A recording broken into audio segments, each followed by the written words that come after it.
Hi folks, Nathan and Rob here with two guys in a ride, and today we're out here in a beautiful day and a beautiful car show, and we're here with Larry. Larry, tell us what we have behind us. Well, we have a 1958 Chrysler 300D. Man, this is the color on it is absolutely beautiful. Do you know what color is it a period correct, or is it a 300 color? I know that Chrysler had a color similar to this. Okay. And I think about 2008, 2009. Okay. They call it Chrysler Vivid Blue. All right. I think if I ever have to repaint it, that would be the color that I would check out. You know, you bought the car like this, right? I bought it just like this. I've only done mechanical work Okay. to the car just to keep it on the road. Okay. And that's it.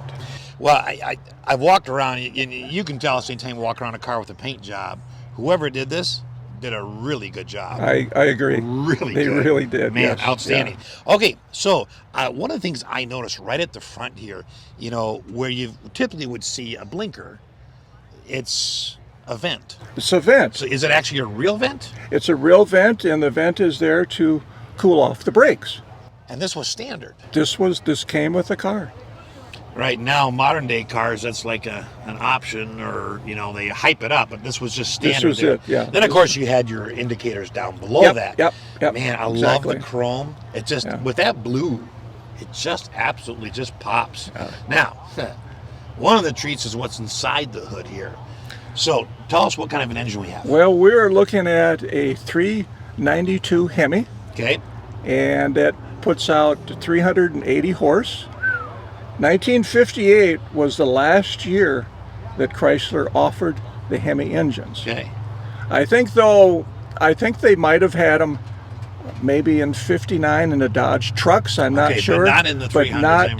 Not in the cars. They did. Wasn't that if we were talking a little bit earlier about the history of the car, and it was sort of right after they quit making these, putting that engine in there, that the sales took a dive. In 59 they did. Chrysler took away the production of the Hemis.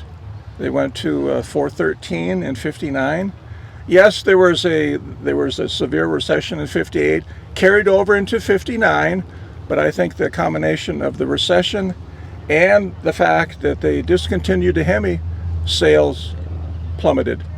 You had a term for this car earlier to do with bankers. What was that term you used? Well, they called it the banker's hot rod. Okay. Because the bankers had no problem affording the car, and it was fast. It was fast. That's a lot of horsepower. It is, and it's a heavy car, but it still can move.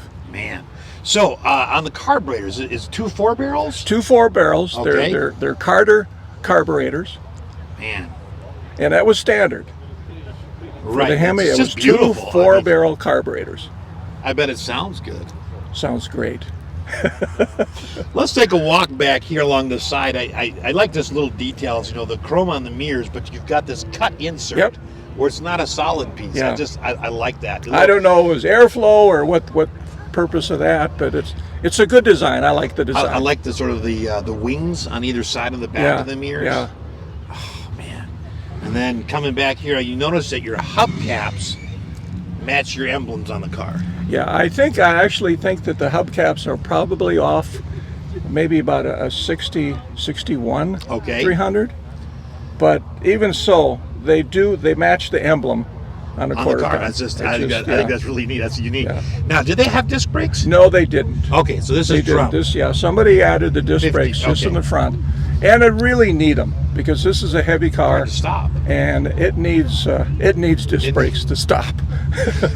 Let's take a look at a walk.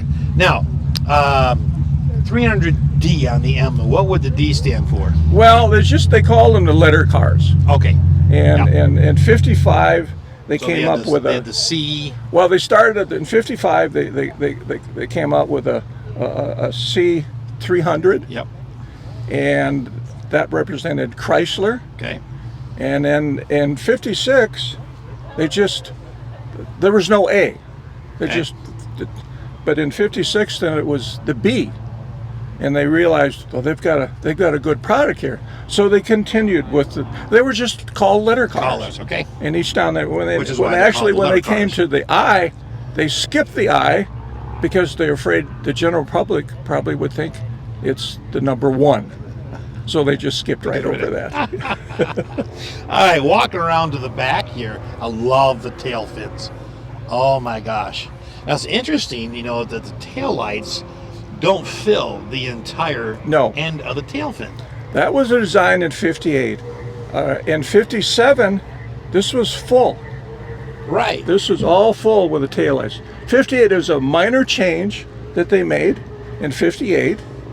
From 57 to 58, they were just very subtle changes.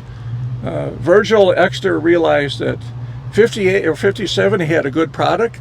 And he wasn't going to make any major changes. He did that with all the lines, the DeSotos, the Dodges. Very small changes. Just enough to say it's got a new kind of look. Okay. 59, there were more radical changes, but those 2 years, they're very similar.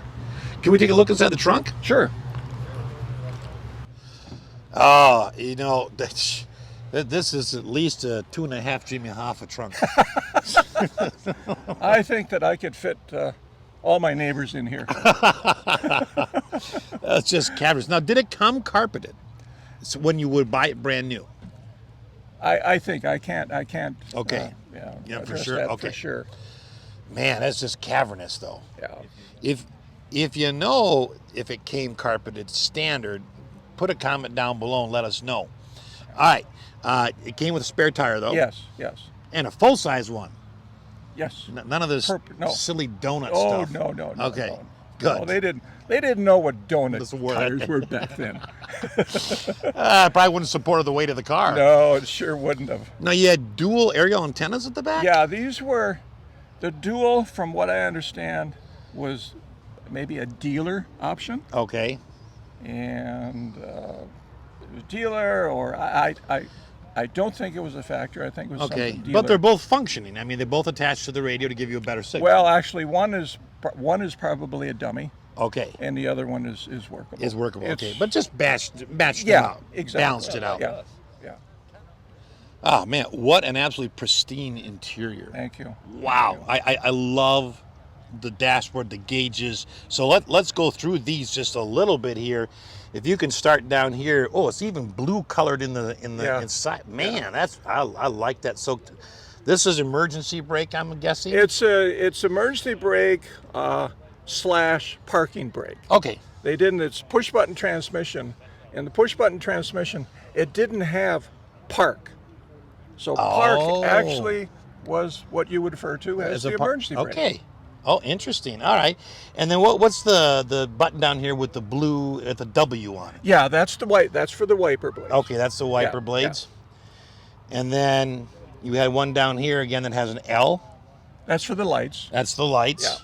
I should figure this out. It's all labeled, right? Okay.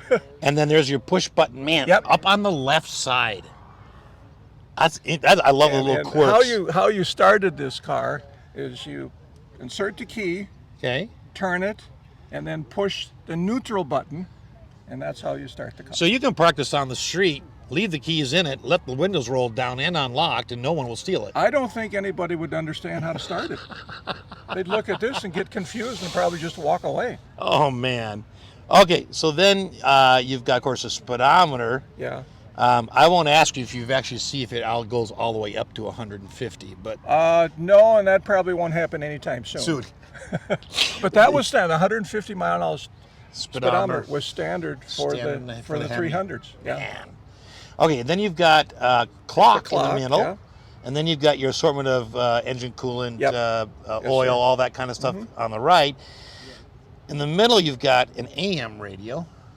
Yes. Right? No FM. No FM. Okay. And then just below that, is that ventilation controls? That's for the heater. Okay. You can see no air conditioning. No air conditioning. Okay. They did offer it. They did offer it then. Yes, they did.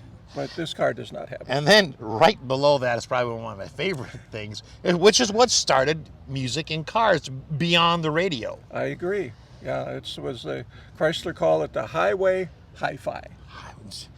And it would play 16 2/3 records. So RPMs. Special. They were made by the Columbia Record Company. Okay.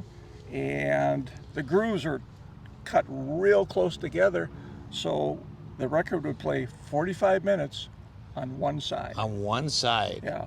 And one of the reasons that they even came out with a record player, because back then they didn't have a lot of radio stations. So Chrysler thought, well, let's give them something to listen to when they're in the car. That's interesting. So the radio stations were spaced so far apart that unless you lived in an area where the tower was, true, you had nothing. That's right. That's right. That's interesting. I did not know that. Okay, so presumably you would play this as you were driving. Now, yes. I'm sure there's some kind of spring mechanism in there to try and help it from skipping, but what was it like actually driving and playing at the same time? Well, for the heavier cars like Chrysler, it wouldn't skip as much. Okay. But when they started installing them into the lighter cars like the Dodges and DeSotos and the Plymouths, they skipped. They skipped. They really did. Yeah. So now, there's what did we figure out? There's, like you said, 42 records that were ever made for this. When you ordered the record player, you would get 6 records. Okay. And if you wanted more, you only had a selection of 42 records. So how many do you have? I've got probably about 9 records. Wow. So you managed to find a couple of extra. Not that did yours even come with some records, or did you have to go out and find them all? I bought the records off of eBay. Okay. Interesting. And I look every once in a while now. I don't see any. Yeah. Oh, I'm sure they're rare. They're very rare and very expensive. Yeah, oh, I'm sure. People can charge whatever they want for them. Pretty much. Yeah. All right, so then, of course, over on the far right, you had your glove compartment, Sure. again with a 300 emblem. Yep. You did have power windows. Yes, I got power windows. Okay. I like power brakes and power steering. and power steering. Yes. I like the tritone doors where you've got the sort of the tan Yeah. vinyl, and then Well, that's actually it's leather. it is leather. With the interior is also leather. Wow, I would have thought it would be vinyl. Yeah. And then you got, of course, the more carpet dark on the bottom, but that just makes a nice combination. Yeah. And the seats are absolutely beautiful. So this was a 60-40 split in the front. Yes. Okay, and then the rear, of course, was all fixed. Right.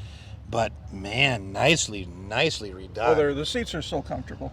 Oh, I'm sure They're they are. so comfortable. It pretty much just floats down the road. It's a long car. It is. It's about 18 and a half feet long. 18 and a half feet, man. But the most important thing is it fits in a garage. There you go. You'd hate to get home and go, oh, shoot. No. I did some measuring. Okay, I've got no problem. You've got room with this.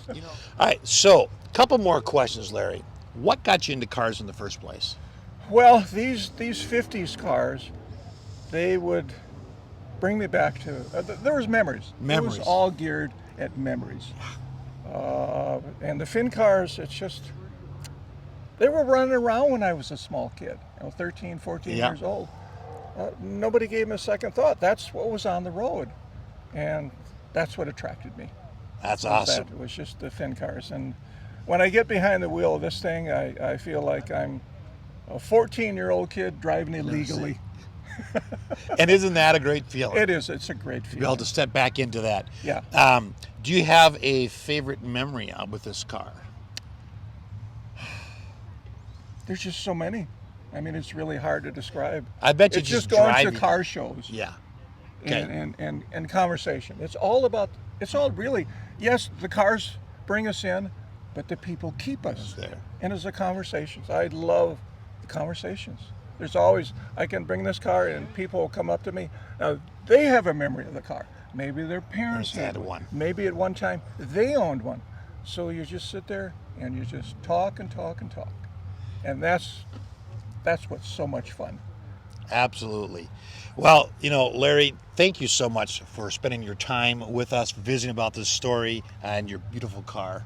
Thank you so much. I appreciate it. Thanks for watching.